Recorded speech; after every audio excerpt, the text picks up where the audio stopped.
Tatlong halaman na pinaniniwalaan na swerte sa loto o sa anumang uri ng sugal. Ito ay paborito ng mga taong mahihilig magsugal dahil sa kanilang paniniwala. May angkin itong enerhiya na nagdudulot ng swerte sa kanila.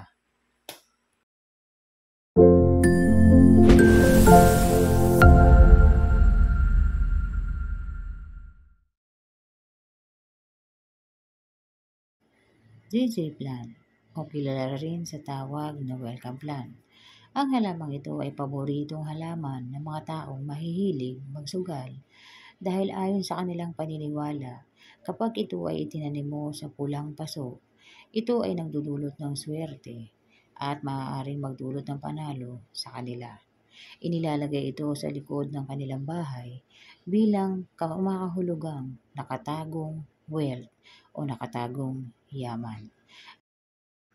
Grafted orange na nakalagay sa paso. Ang halamang ito ay pinaniniwalaan din ng mga mahilig magsugal na nagdudulot ng swerte.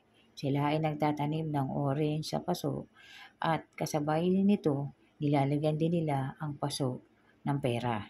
Ang paglalagay ng coin sa paso ay umaakit ng swerte at ito ay kanilang pinaniniwalaan. Maging ang pagsusuot ng mga disenyo ng orange o ang paglalagay ng orange sa mangkok sa kanilang tahanan ay pinaniwalaan nila na nagdudulot ng swerte. Kaya't bago sila maglaro, nagdadala sila ng isang peraso ng maliit na orange at inilalagay nila ito sa kanilang bulsa bilang lucky charms.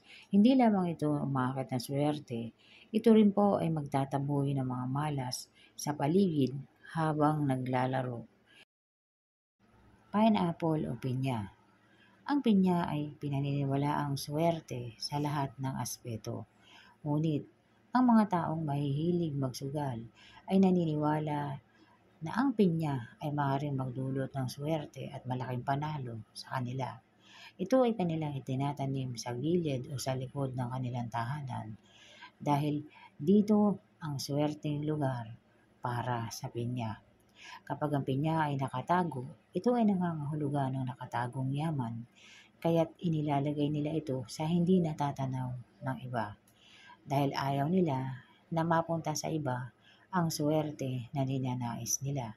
Ang paraan ng pagtatanim ng pinya ay dapat lalagyan ito ng pera sa loob ng paso at kinakailangang ilagay ito sa pulang paso. Kailangang hindi malalanta ang pinya dahil kapag ito ay nalanta, senyales ito ng sunod-sunod na pagkatalo. Pakatandaan, maraming uri ang paniniwala at pamahiin. Maaaring makatulong sa mga tao na nangangailangan at maaaring makatulong sa mga tao na mahihilig magsugal. Ngunit pakatandaan ninyo na ang pagsusugal ay mayroong dalawang bagay na dapat alam ninyo.